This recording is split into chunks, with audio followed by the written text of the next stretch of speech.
ብዙ ጊዜ እኛ አረብ ሀገር ያለን ሴቶች ወደ ሀገር ለመግባት እናስብና ምን ይዘን እንሂድ እዛ ላሉ ሰዎች እያለን እንጨነቃለን። ሰላም አለይኩም ወራህመቱላሂ ወበረካቱ። እንዴት ናችሁ? ሰላም ናችሁ? ሁላችሁንም ሰላም ብያለሁ። በያላችሁበት ሰላማችሁ ይብዛ። በመጀመሪያ ቪዲዮን ስታዩት ላይክ እና ሰብስክራይብ እያደረጋችሁ ታበረታቱን ዘንድ በፍቅር ጠይቃችኋለሁ። እንደዚህ ሲሆን ያው ያርብቀት ይሆናል። ሁላችሁንም ሰላም ብያለሁኝ። እንግዲህ አሁን እቺ ሰዓት እኔ የረፍት ትንሽ 30 ደቂቃ ምናምን ማልኩባት ሰዓት ይላል። በዛች ሰዓት ነው እንደዚህ ቪዲዮ ተደብቄ የምቀርጽላችሁ። በያላችሁ በሰላማችሁ ይብዛ እና በተለይኛ ኢትዮጵያውያን ከአረብ ሀገር ወደ ሀገር ለመግባት እያሰብን ብዙዎቻችን ወደ ሀገር ስገባ ምን ይዤ ነው የሚሄደው? ለከሌ፣ ለጓደኛዬ፣ ለጎረቤቴ፣ ለወንድሜ ልጅ፣ ለእህቴ ልጅ ብቻ እያንዳንዶቻችን መቼም ያለ ቤተሰብ የተፈጠረ የለም እና ብዙዎቻችን ለቤተሰቦቻችን ይዘን የምንሄደው ነገር ያስጨንቀናል። የራሳችን ነገር ምን አባቱ ብለን ጥለን ለመሄድ እንኳን እናስብና ግን ደግሞ እዛ ሲሄድ ምን ይሉኛል፣ እንዴት አንድ ነገር እንኳን ሳልይዝላቸው ለቤተሰቦች እሄዳለሁ ምናምን እያልን እየተጨነቅን ስንቶቻችን ነን እዚህ እየቀረ ነው። ምክንያቱም ቀላል ብር አይደለም። እንደው አሁን እኔ ልውሰድ ብል ማሻላ ቢስሚላ ማሻላ ቤተሰቦቼ በጣም ብዙ ስለሆኑ 10 ሺህ ሪያልም አይጠቅመኝና ልክ እንደኔ ይሄ ነገር የሚያሳስበው ሰው ይኖራል እርግጠኛ ነኝ። እና እዚህ እኔ የምሰራበት ቤት ከ3 ቀን በፊት አንዲት የተሳፈረች ፊሊፒኒ ያለች እና ስትሳፈር ያየሁትን ነገር ነው የምነግራችሁ። በጣም ስለገረመኝ ለእኛም ትምህርት ይሆናል ብዬ ስላሰብኩኝ። ምክንያቱም እኛ 99 ኮተት ስንሰበስብ ያለንን ብር ጨርሰን የአረብ ሀገር ጉማማ ወይም ዙባላ ይዘን ባዶ እጃችንን ብር ሳንይዝ የምንገባ ስንቶቻችንን እዛ ሂደን ሰተናቸውም ላንመሰገንበት ማለት ነው። ይሄ የአረብ ሀገር ኮተት ልባሽ ለብሰው የጣሉትን ልብስ እኮ ነው ይዛልኝ የመጣችሁ ምናምን ብለው ነው እዛ ከሄድን በኋላ ራሱ የሚያሸማቅቁንና ስንት ብር አውጥተን እንዴት ወተን ወርደን ያንን እቃ ገዝተን ካርጎ እንዳደረግነው አይረዱንም። ላንመሰገንበትም ገንዘባችንንም ጨርሰን ያለ አግባብ ባልሆነ ነገር በሀሳብ ተውጠን ስንቶቻችን ለቤተሰቦች የምንወስደው ነገር ሳይኖረን አንሄድም እያል ታግደን የቀረን አለን። በጣም ብዙ አለን። ወላሂ ነው የምላችሁና ይቺ ፊሊፒን ስትሄድ በጣም ተገርሜ እኮ ነው አየኋት።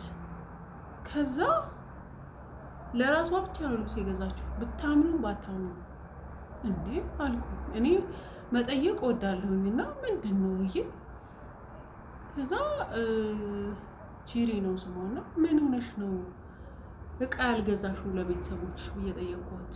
እንግዲህ ኮንትራቷን ጨርሳ ነው ወደ ሀገሯ የምገባው ማለት አንዳንድ ነገር ስጦታ መግዛት ነበረባት አይደል? ለቤተሰቦቿ ልጆች አሏት፣ ባል አላት፣ እናት አባት አላት። ግን በቃ ምንም ብታምኑም ባታምኑም ለልጇ ቸኮሌት ነው የገዛችለት። ይሄ ፓኬጅ የምትሸጠው አነስ ያለችዋን ፓኬጅ እሷን ቸኮሌት እና ለባሏ አንድ ሽቶ በቃ አለቀ። ለእናቷ ምንም የገዛችው ምንም ነገር የለም። ባዶ እጇን ሄደችው እና ወደኛ ጋር አመጣሁትና እኛ አይደለም ለባል አይደለም ለእናት ለአባት እናት አባት ባል ልጅ ፈርድ ነው ኦኬ። ገና የጎረቤት ሰው ምን ይለናል? ጓደኛ አብሮ አደጎቻችን የወንድሞቻችን ልጆች የቤተሰቦቻችን ጎረቤቶች ሳይቀሩ ምን ይሉናል እያልን እየተጨነቅን የምንይዘው ሳይኖረን አንሄድም እያልን ስንቶቻችን ነው ታግደን የቀረነውና ይሄ ነገር መቅረት አለበት። እውነቴን ነው የምላችሁ። ብዙዎቻቸው ደግሞ አረብ ሀገር ከዚህ ለቤተሰብ እያሉ ይዘው የሄዱት እቃ እያጣጣሉባቸው ሲናደዱ ምንም እንዳላረጉላቸው ሳይመሰገኑ የቀሩት ስንቶቻቸው ናቸውና እኔም አሁን ከዚህ በኋላ የወሰንኩት ነገር እንደው አላህ ብሎልኝ መሄድ ከቻልኩኝ ቀኔው ከደረሰ ለኔም ተራ ከደረሰኝ እኔ ምንም ላለመግዛት ነው የወሰንኩት። እውነቴን ነው የምላችሁ። ምክንያቱም አንመሰገንበት እና ላልመሰገንበት ነገር ለምንድን ነው ብር ማጠፋ? ለምን? በቃ አለቀ። እዛ እየሄድን በጣም ቅርብ የምንላቸው መረዳት ያለባቸው መስጠት ያለብን ሰዎች ካሉ ራሱ አንዳንድ ኪሎ ቡና አንዳንድ ኪሎ ስኳር እየገዙ መስጠት ይሻላል እንጂ የአረብ ሀገር ልብስ ይዘን ስንሄድ የሚመስላቸው የተለበሰ ልብስ የወሰድንላቸው ነንና ይሄን ነገር መተው አለበት፣ መቀየር አለበት። ይሄንን ለማለት ነው እኔ ካየሁት ነገር ትምህርት ይሆነናል ብዬ ስላሰብኩኝ ነው። እውነት ቸኮሌት ብቻ ነው ይዛ ሄደችው ለቤተሰቦቿ እና እኛም ጋር ነው መሆን ያለበት። ብራችንን ይዘን መሄድ አለብን። ከሌለን እዚህ የቆየንበትን ዓመተ ምህረት ቆጥረው ይሄን ያህል ዓመት ኑራ መታ አሁን ቸገረኝ እያለች እዚህ ስታወራ አታፍርም እንዴ ብለው ነው የሚያወሩብን። ይሄ ነገር መቀየር አለበት ለማለት ያክል ነው። ሰላማችሁ ይብዛ። እንትን ዩቲዩብን ሰብስክራይብ ፕሊዝ ሰብስክራይብ ወላሂ ሰብስክራይብ አድርጉልኝ፣ አበረታቱ። ጥሩ ጥሩ ነገር ይዤላችሁ እመጣለሁ። ለምንድን ነው ቪዲዮን የማታዩት? ለምንድን ነው ሰብስክራይብ የማታዩት? ሰብስክራይብ አድርጉ። ሰላማችሁ ይብዛ። በሌላ ቪዲዮ እስከምንገናኝ ድረስ ቻው። በቃዬን ልጠብጄ ምሳ በልተው ጨርሳለሁ እስካሁን ድረስ